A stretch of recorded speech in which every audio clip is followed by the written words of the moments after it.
Kita akan pengangkatan di sini Bapak Ibu ya, di jabatan fungsional pengembangan teknologi pembelajaran sebenarnya pengangkatannya adalah terdiri dari 5 pintu ya, 5 pintu pengangkatan dari pengangkatan pertama.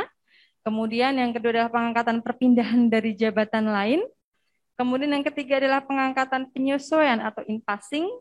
Yang keempat adalah pengangkatan melalui penyetaraan dan kelima adalah pengangkatan melalui promosi. Ya Bapak Ibu ya. Jadi untuk yang nomor 3 yang terkait in-passing dan penyetaraan sudah selesai dilakukan ya. Jadi pengangkatan penyesuaian ini itu 2 tahun setelah sejak Permenpan PTP ini diundangkan ya pernah dilaksanakan. Kemudian waktu itu juga mungkin adanya in-passing kebijakan nasional. Saya rasa ini juga banyak yang memasuki JFPTP ya saat itu ya. Dan sudah berakhir di periode tahun 2021 ya. Nah, kemudian untuk yang penyetaraan nih Bapak Ibu ini juga dari tahun 2019 untuk yang di instansi pusat ya dengan menggunakan Permenpan nomor 28 tahun 2019. Nah, kemudian ini banyak sekali yang melakukan penyetaraan di tahun 2020 untuk yang di instansi pusat. Dan untuk yang di instansi daerah ini juga sudah berlangsung dengan Permenpan nomor 17 tahun 2021 ya. Dan ini sudah selesai ya pengangkatannya sehingga yang warna putih ini yang warna pengangkatan pertama, perpindahan dari jabatan lain dan pengangkatan melalui promosi inilah pintu reguler ya yang bisa dimasuki anytime gitu ya. Kemudian Bapak Ibu, next di sini Bapak Ibu untuk pengangkatan pertama di dalam jabatan fungsional pengembangan teknologi pembelajaran bahwasanya untuk pengangkatan pertama ini adalah untuk mengisi dari formasi CPNS ya. Di pengangkatan pertama itu kita maknai bahwasanya untuk mengisi formasi CPNS di mana persyaratannya harus ada formasi atau lowongan kebutuhan ya.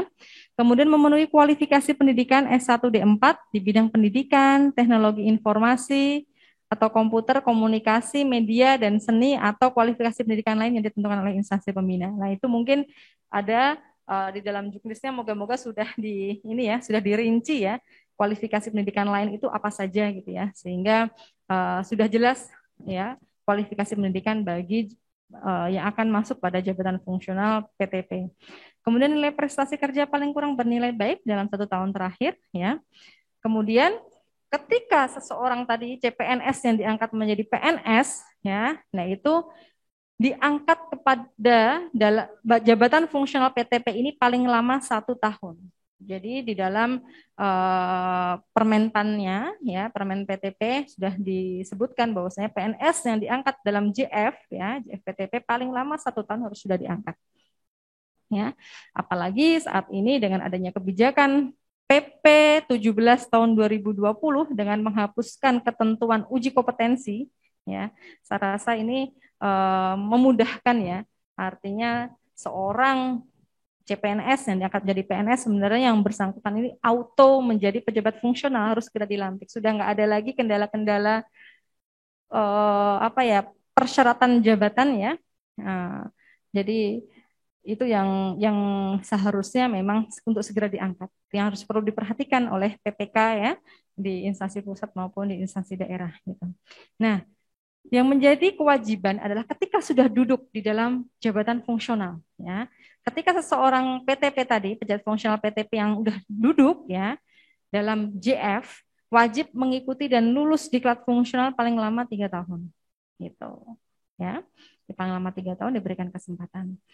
Kemudian di dalam Permenpan PTP ya, ini disebutkan di step di situ bahwasanya JF yang belum mengikuti dan atau tidak lulus diklat fungsional diberhentikan dari jabatannya. Nah, ini saya kasih tanda bintang. Karena apa? Karena beberapa JF ya Permenpannya membunyikan seperti ini. Padahal di dalam Permenpan 13 tahun 2019 terkait tadi ya kiblatnya JF itu tidak sampai bunyinya diberhentikan, akan tapi tidak diberikan kenaikan jenjang 1 tingkat di atas jenjangnya, gitu ya. Jadi dimungkinkan masih ya menjabat jabatan JFPTP ini cuma sampai pertama saja mentok di situ. Apabila belum lulus ya, jadi tidak lulus atau tidak mengikuti ya, itu tidak bisa naik jenjang ke ahli muda gitu ya. Tapi tidak harus diberhentikan gitu ya. Ini nanti kebijakan Menpan ya, apakah memang menggunakan Permenpan JFPTP-nya atau memang disesuaikan secara umumnya sesuai dengan JF-JF yang lain. Jadi ada memang beberapa jabatan fungsional yang pada periode tertentu membunyikan seperti ini. Jadi JF yang belum mengikuti dan atau tidak lulus di diklat fungsionalnya ya diberhentikan dari jabatannya gitu. Kemudian selanjutnya adalah pengangkatan melalui perpindahan dari jabatan lain, Bapak Ibu, di mana persyaratan tetap ya harus memperhatikan dari lowongan kebutuhan atau formasinya, memenuhi kualifikasi pendidikan, mengikuti dan lulus uji kompetensi ya. Nah, ini yang membedakan dengan pengangkatan pertama ya. Pengangkatan pertama tadi nggak perlu lagi uji kompetensi gitu ya. Nah, kalau ini harus ada uji kompetensi, kemudian memiliki pengalaman tugas paling kurang 2 tahun, nilai prestasi kerja paling kurang bernilai baik dalam 2 tahun terakhir, dan ada persyaratan usia ya, yang perlu diperhatikan. 53 tahun bagi yang akan menduduki JF di kategori keahlian ahli pertama ya dan muda yang PTP. Kemudian 55 tahun bagi yang akan menduduki JF ahli madya. Kemudian 60 tahun bagi yang akan menduduki JF PTP ahli utama bagi PNS yang menduduki JPT. Nah, ini untuk yang menduduki JPT ya, itu 60 tahun di sini. Kemudian ini Bapak Ibu ya, pelaksanaannya adalah pangkat ditetapkan sesuai dengan pangkat yang dimiliki. Ya, ini nanti kalau ini modelnya jabatan fungsional pengembangan teknologi pembelajaran ya, ini nanti angka kreditnya didasarkan pada masih berdasarkan pada kualifikasi pendidikan bisa dihitung, kemudian juga pengalamannya ya. Jadi angka kredit tadi dilihat dari tugas jabatannya, dari pengalaman, kemudian dari kualifikasi pendidikan. Oke, next. Kemudian selanjutnya adalah dalam Permenpan 13 yang tidak ada di dalam Permenpan PTP-nya adalah pengangkatan perpindahan dari ahli utama lain ke ahli utama pengembang teknologi pembelajaran. Nah, ini dimungkinkan apabila memang kita sudah mengacu pada Permenpan 13 gitu ya, dimungkinkan dari ahli utama lain untuk pindah jabatan ke pengembang teknologi pembelajaran ahli utama. Jadi jadi JF katakan dari Widya Iswara gitu ya, ahli utama mau ke PTP ahli utama bisa gitu ya. Apa saja persyaratannya? Persyaratannya adalah yang pertama tersedia formasi, ijazah yang dimiliki sesuai dengan bidang keilmuan ditetapkan, mengikuti dan lulus uji kompetensi, memiliki pengalaman paling kurang 2 tahun ya, dan berusia paling tinggi 63 tahun. Ya. Kemudian Bapak Ibu selanjutnya adalah pengangkatan melalui promosi ya. Pengangkatan melalui promosi, di mana pengangkatan promosi ini juga diatur di dalam Permenpan PTP ya, bahwasanya ada formasi jabatannya, mengikuti dan lulus uji kompetensi, nilai prestasi paling bernilai baik ya 2 tahun terakhir, kemudian memiliki rekam jejak yang baik, tidak pernah melakukan pelanggaran kode etik dan profesi PNS, dan tidak pernah dikenakan hukuman disiplin. Jadi Bapak Ibu, di dalam pengangkatan promosi ini juga ada beberapa kriterianya ya, di mana kriterianya itu ada 3 hal itu. Kemarin sudah pernah kita ini ya bahas di pertemuan sebelumnya ya, bahwasanya harus ada inovasi yang bermanfaat, dan itu juga apa ya diakui gitu ya. Kemudian juga termasuk pengembangan rencana suksesi ya. Kemudian juga harus memenuhi standar kompetensi pada jabatan yang akan didudukinya seperti itu.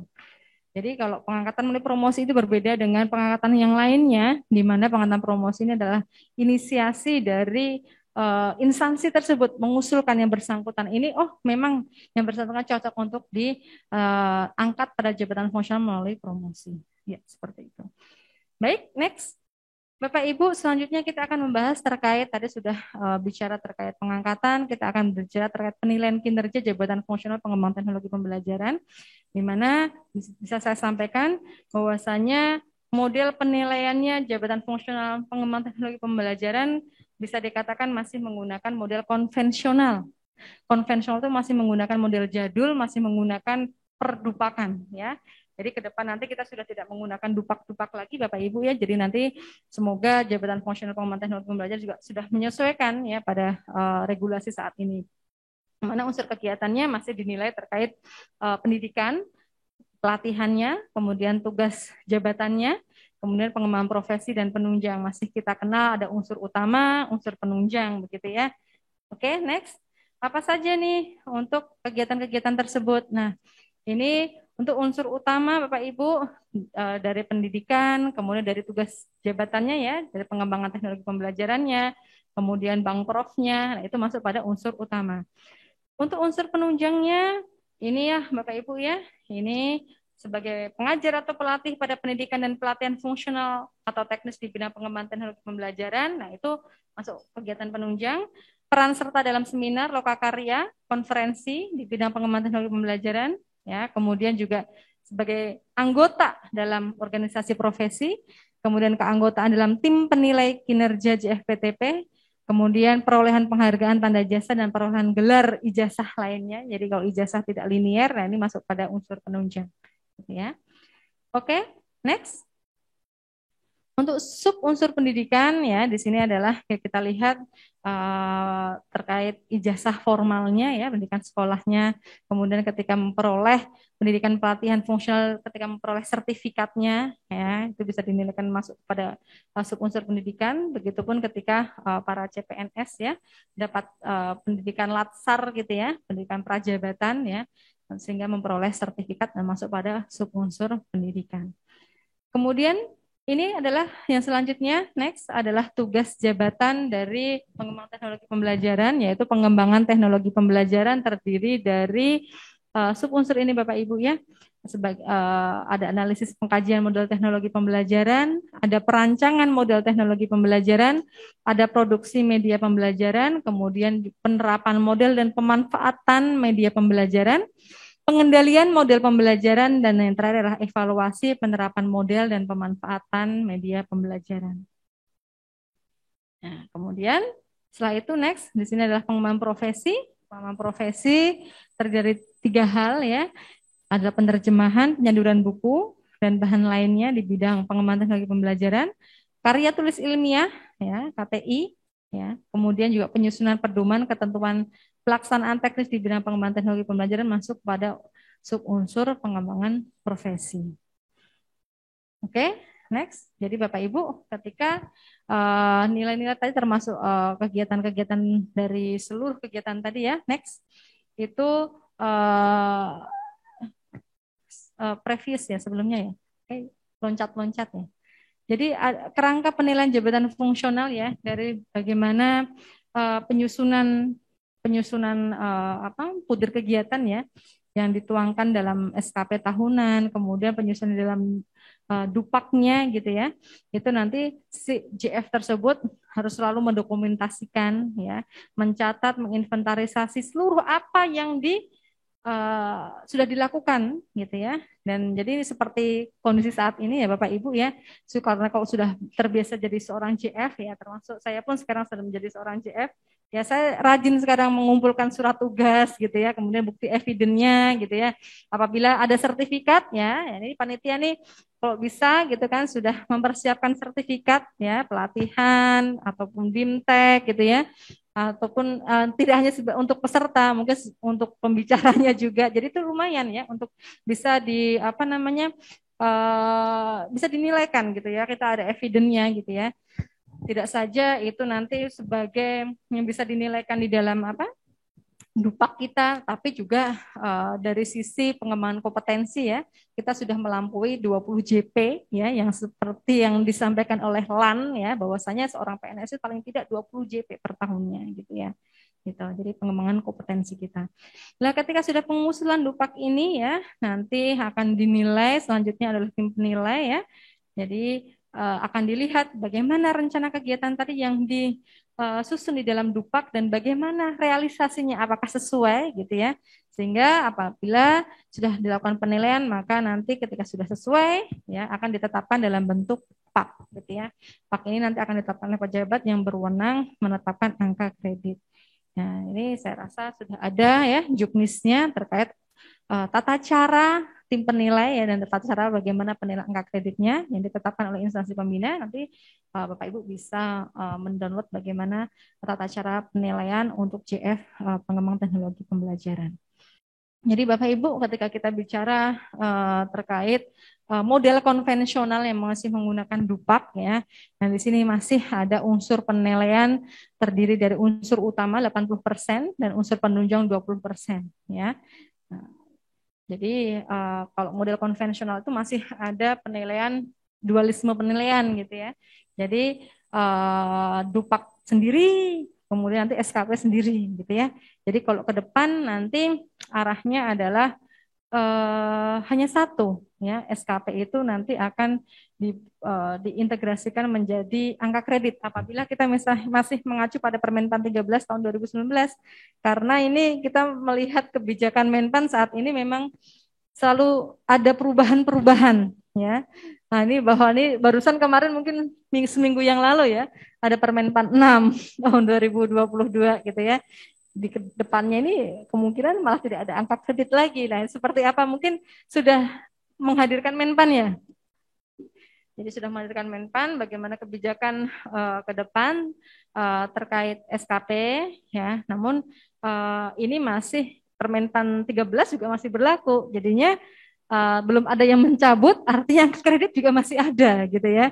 Sehingga inilah ketika kita tadi saya sampaikan kebijakan itu ada perubahan-perubahan gitu ya. Ya kita juga harus berusaha untuk menyesuaikan gitu ya. Bagaimana perubahan-perubahan itu ada dari Menpan katakan menyampaikan seperti ini loh SKP yang saat ini. Nah, kita akan menyesuaikan.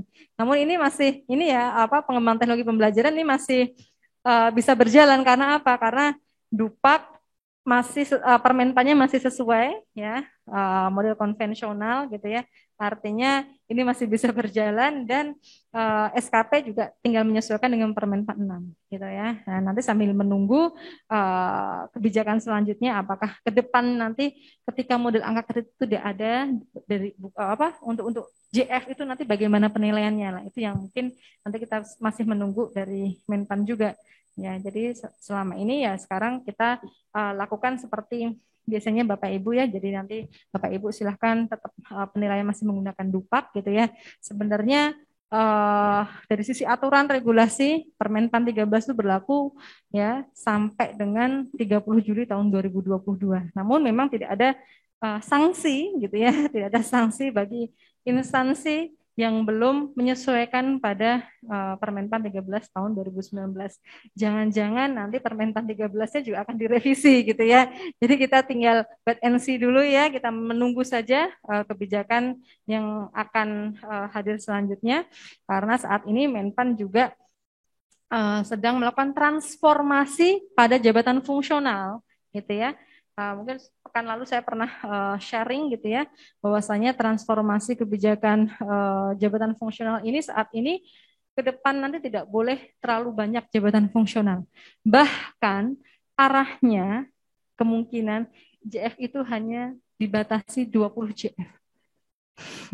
Dan itu mungkin berdasarkan klasifikasi jabatan atau rumpun jabatan. Kira-kira ini masuk kemana ini? JF mana ini masuk ke sini gini. Seperti itu arahnya Menpan. Jadi tapi kan ini baru wacananya, belum ada aturan gitu ya. Ketika sudah ada aturannya lah nanti kita bisa menyesuaikan. Jadi arahnya saat ini memang ketika saat ini sudah ada moratorium ya pengusulan JF-JF sehingga jabatan fungsional yang akan mengusulkan yang baru itu di stop dulu sama Menpan, dan Menpan akan mungkin akan mengeluarkan regulasi yang terkini ya, mungkin akan menunggu nanti momentum yang tepat apakah nanti penggantian dari Permenpan 13 tahun 2019 kah atau bagaimana, nanti kita lihat dulu. Karena luar biasa ini Bapak Ibu, ini juga menjadikan kami di Direktorat Jabatan ASN juga sambil menunggu juga kami ingin mengeluarkan aturan ya terkait pelaksanaannya seperti apa sih model integrasi. Namun dengan aturan kemarin Permenpan 6 tahun 2022 kami juga akhirnya mengkaji lagi gitu kan, mengkaji lagi kira-kira jangan sampai aturan yang kita buat gitu ya itu berbeda gitu dengan aturan yang lainnya gitu.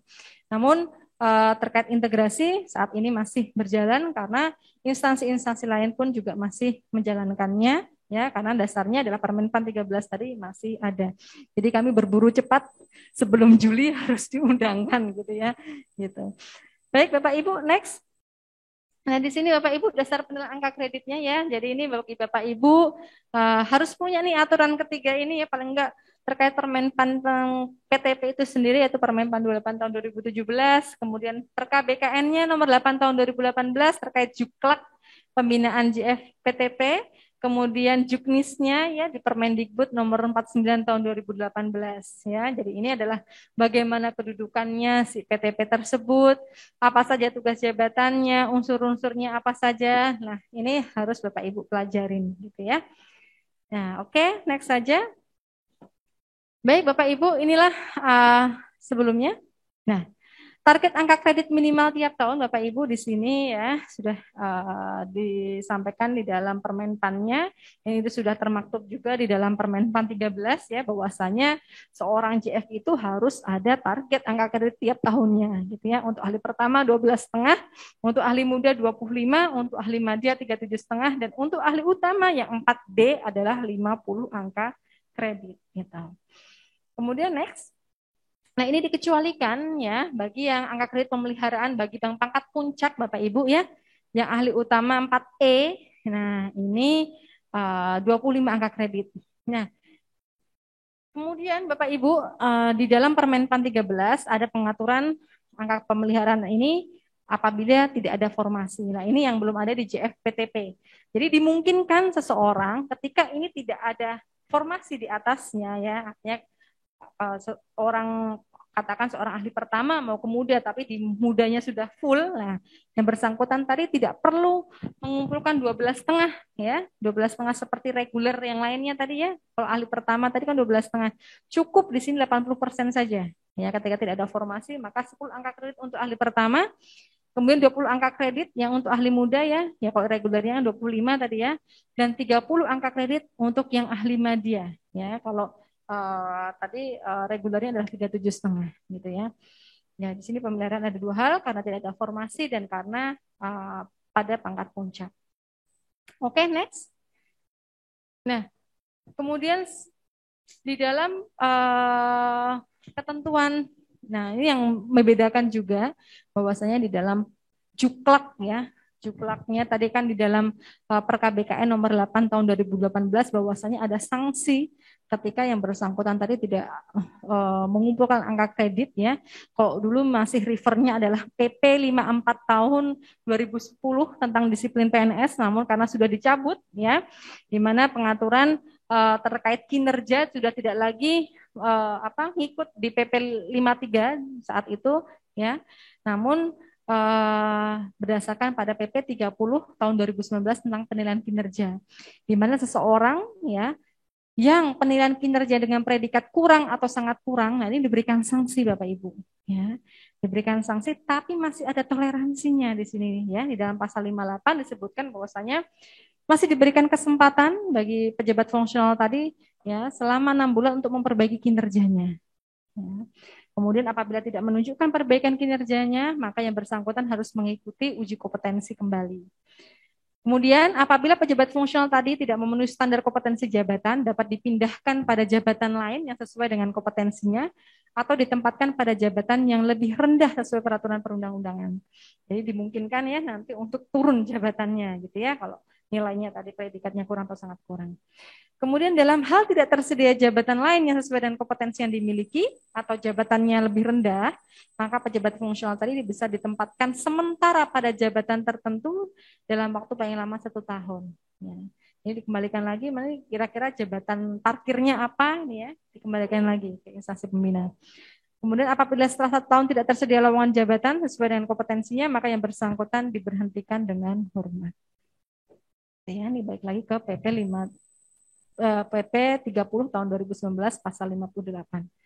Baik Bapak Ibu, kita sudah bicara terkait penilaian kinerja. Next selanjutnya kita akan berbicara terkait kenaikan jabatan dan kenaikan pangkat di sini Bapak Ibu ya.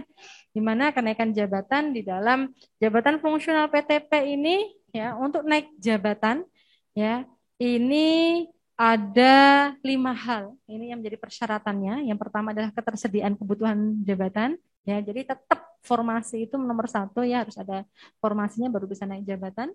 Kemudian yang kedua adalah paling singkat 1 tahun dalam jabatan terakhir ya. Jadi secepat-cepatnya ya, yaitu cuma 1 tahun dalam jabatan terakhir baru bisa naik jabatan selanjutnya. Kemudian memenuhi angka kredit kumulatif yang ditentukan untuk kenaikan jabatan. Kemudian setiap unsur penilaian kinerja paling rendah bernilai baik dalam satu terakhir ya, dan yang terakhir adalah mengikuti dan lulus uji kompetensi. Nah ini Bapak Ibu harus UKOM ya. Jadi di dalam Per-KBKN nomor 9 tahun 2018, nah pelaksanaan UKOM ini sudah berlaku sejak 1 Januari 2020 gitu ya. Jadi seluruhnya ini sudah wajib sekarang ya. Jadi untuk naik harus ada UKOM ya. Oke, selanjutnya angka kredit saat kenaikan jabatan ya. Angka kredit saat kenaikan jabatan di sini angka kredit masih dapat diperhitungkan untuk kenaikan jabatan selanjutnya. Jadi ini yang berbeda dengan integrasi, di mana kalau model konvensional ini masih bisa saving Bapak Ibu ya. Jadi sebanyak-banyaknya sekarang semangat-semangat aja nih ngumpulin angka kredit ya. Nanti mau dipakai kapan aja bisa gitu. Maksudnya pertama nanti masih berlebih masih bisa dipakai di muda gitu ya, masih dimungkinkan. Kalau model integrasi nanti udah nggak bisa lagi gitu ya. Bahwasanya kalau sudah jabatan baru ya nanti berawal dari nol. Tapi kalau PTP masih bisa nabung, ya. Nabung sebanyak-banyaknya. Kemudian kelebihan angka kredit untuk naik jabatan pun masih bisa disimpan gitu ya. Kemudian dengan ketentuan 20%. Jadi seseorang yang berlimpah angka kreditnya gitu ya, yang bersangkutan tadi tetap harus berkinerja. Ya, jadi dengan selisih tadi tuh, selisih dari angka kredit kumulatif kenaikan pangkat atau jabatan adalah 20%-nya gitu ya. Jadi yang bersangkutan nggak bisa, aku udah berlebih nih, ungkang-ungkang aja nggak bisa. Tetap yang bersangkutan tetap berkinerja ya tadi besarannya ada 20% dari selisih angka kredit untuk kenaikan pangkatnya. Kemudian angka kredit kenaikan jabatan ditetapkan terlebih dahulu sebelum kenaikan pangkat. Nah ini, jadi naik jabatan dulu, jabatannya keahlian dia gitu ya, kemudian baru ditentukan kenaikan pangkatnya 4A gitu ya. Oke, next selanjutnya. Kemudian untuk kenaikan jabatan Bapak Ibu juga ini yang menjadi ketentuan lainnya bahwasanya harus dilihat juga nih komposisi dari angka kredit dari pengembangan profesi ya, di mana untuk yang ahli muda mau yang naik ke ahli madya ya, harus ada 6 angka kredit yang ditetapkan ya dari pengembangan profesi. Kemudian yang dari ahli madya mau ke utama ada 12 angka kredit yang akan naik jabatan ke ahli utama. Sehingga nih Bapak Ibu yang mau naik jabatannya ini harus diperhatikan nih. Mau muda nih mau ke madya nih mungkin karena penyetaraan kemarin banyak nih ya yang mau ke madya ya. Nah, ini harus dilihat apa komposisinya tadi sudah sesuai. Adakah saya dari pengembangan profesi sudah terpenuhi? Kalau belum terpenuhi ya mohon maaf tidak bisa ke ahli madya. Walaupun angka kreditnya sudah memenuhi persyaratannya jumlahnya untuk kenaikan jabatan, tapi kalau nggak ada dari bank prof ya tidak bisa, gitu ya. Oke, next selanjutnya Bapak Ibu. Nah, selain sudah bicara terkait kenaikan jabatan, lah ini ada terkait kenaikan pangkat Bapak Ibu ya. Ini ada persyaratannya bahwasanya 2 tahun dalam pangkat terakhir, kemudian memenuhi angka kredit kumulatif kenaikan pangkat, kemudian penilaian prestasi kerja bernilai baik. Nah, di dalam permenpan yang lainnya Bapak Ibu ya ada terkait HKM ya memenuhi hasil kerja minimal. Nah, ini yang PTP saat ini belum ada. Nah, mungkin kalau seandainya nanti memang sudah ada aturan yang jelas ya, maksudnya terkait HKM ini nanti ke depan jabatan fungsional pengembangan teknologi pembelajaran harus juga menyesuaikan ya terkait HKM. Jadi HKM ini menjadi penentu sebagai syarat seseorang kira-kira hasil kerja minimalnya ya per jenjang jabatan itu harus punya HKM ini. Jadi bisa jadi dari dilihat dari kuantitasnya. Oh, harus sekian laporan untuk butir kegiatan apa juga bisa dari kuantitas ataupun pendekatannya dari kualitatif juga dimungkinkan gitu ya. Jadi dari ada butir-butir kegiatan yang harus dimiliki, yang harus dilalui oleh pejabat fungsional tersebut. Nah, ini nanti ke depannya ya terkait HKM ini. Jadi tiap instansi pembina dalam mengatur jabatan fungsional terkait HKM ini berbeda-beda pendekatannya ya, dilihat dari kesesuaian kompetensi si pejabat fungsional tersebut. Baik, Bapak Ibu, tadi kita sudah belajar dari pengangkatan, penilaian kinerja, yang terakhir adalah terkait pemberhentian, Bapak Ibu ya. Pemberhentian dari jabatan fungsional, kita tahu kita sudah mengacu pada PP 11 ya tahun 2017 di mana pemberhentian jabatan fungsional adalah ada 6 hal. Yang pertama adalah mengundurkan diri. Yang kemudian yang kedua adalah diberhentikan sementara sebagai PNS. Yang ketiga adalah menjalani cuti di luar tanggungan negara atau CLTN. Kemudian yang keempat adalah menjalani tugas belajar lebih dari 6 bulan. Yang kelima adalah ditugaskan secara penuh pada jabatan pimpinan tinggi, jabatan administrator, jabatan pengawas, dan jabatan pelaksana. Ya. Kemudian yang terakhir adalah tidak memenuhi persyaratan jabatan. Untuk ketentuan nomor 1, yaitu pemberhentian jabatan fungsional karena mengundurkan diri, dan nomor 6, apabila tidak memenuhi persyaratan jabatan, maka mohon maaf tidak bisa kembali lagi pada jabatan fungsional ini. Ya. Jadi kalau sudah terlanjur nih yang bersangkutan ini mengundurkan diri, gitu ya. Jadi nggak bisa nih balik lagi ke JFPTP. Jadi hati-hati yang mau mengundurkan diri ya. Jadi untuk mengundurkan diri pun tidak sembarangan juga. Aku bisa mengundurkan diri. Ternyata di dalam Permenpan 13 tahun 2019 ada mekanismenya Bapak Ibu ya. Ada ketentuannya. Jadi yang mengundurkan diri tadi harus ya melewati ada pemeriksaan. Ya, ada pemeriksaan, nanti ada tim pemeriksa, gitu ya, jadi nanti ada BAP-nya gitu ya. Kemudian nanti juga harus ada izin ya dari PYB, kemudian nanti harus ada rekomendasi dari instansi pembina. Apakah yang bersangkutan tadi diberikan izin untuk mengundurkan diri seperti itu ya. Kemudian yang tidak memenuhi persyaratan jabatan juga ada 2 kriteria di mana ketika dikatakan sebagai tidak memenuhi kualifikasi pendidikan dan tidak memenuhi standar kompetensi jabatan, maka dia dianggap tidak memenuhi persyaratan jabatan dan diberhentikan dari JF-nya. Seperti itu ya. Jadi setelah pemberhentian, ya di dalam poin tadi ya nomor 2, 3, 4, 5, ya selain yang 1 dan 6, dan nanti itu bisa dimungkinkan untuk pengangkatan kembali, untuk balik lagi ke JFPTP. Bagaimana nih baliknya? Nah, baliknya adalah kembali pada jabatan terakhir dan angka kredit terakhir Bapak Ibu ya. Jadi diangkat kembali pada jenjang jabatan angka kredit PTP ya dengan angka kredit terakhir dan pada jenjang yang terakhir ya. Kemudian pasti harus ada lowongan kebutuhan. Kemudian khusus bagi yang ditugaskan di luar JFPTP atau ditugaskan secara struktural ya, di struktural. Nah, ini biasanya ketika balik lagi biasanya mencele. Ya nggak linear antara pangkat dan jabatan. Biasanya jabatannya lebih rendah, ya kan? Karena meninggalkan udah lama nih. Ya balik-balik ya jabatannya lebih rendah daripada pangkat golongan saat ini, gitu ya. Namun karena ketentuan di dalam PP 11 ini bahwasanya yang bersangkutan ini harus tetap baliknya adalah ke jabatan terakhir, ya. Berarti ini menclenya ya masih dimungkinkan, namun yang diberikan kesempatan yang bersangkutan tadi untuk UKOM ya, untuk UKOM, untuk uji kompetensi menyesuaikan pada pangkat golongan terkini gitu ya. Namun ya nanti diangkatnya paling tidak 1 tahun setelah duduk dalam jabatan terakhir, yang bersangkutan nanti baru bisa menduduki pada sesuai dengan pangkat golongannya apabila tadi mengikuti dan lulus uji kompetensi gitu ya Bapak Ibu ya. Nah itu Bapak Ibu terkait pengangkatan kembali, alhamdulillah nih sudah terakhir ternyata ya terkait pengangkatan kembali. Ya, semoga apa yang saya sampaikan bermanfaat bagi Bapak Ibu semuanya. Buah naga dibelah 4, semoga bermanfaat. Salam kue putu, akhirul kalam. Wassalamualaikum warahmatullahi wabarakatuh. Waalaikumsalam warahmatullahi wabarakatuh. Kita berikan aplaus buat Bu Eva.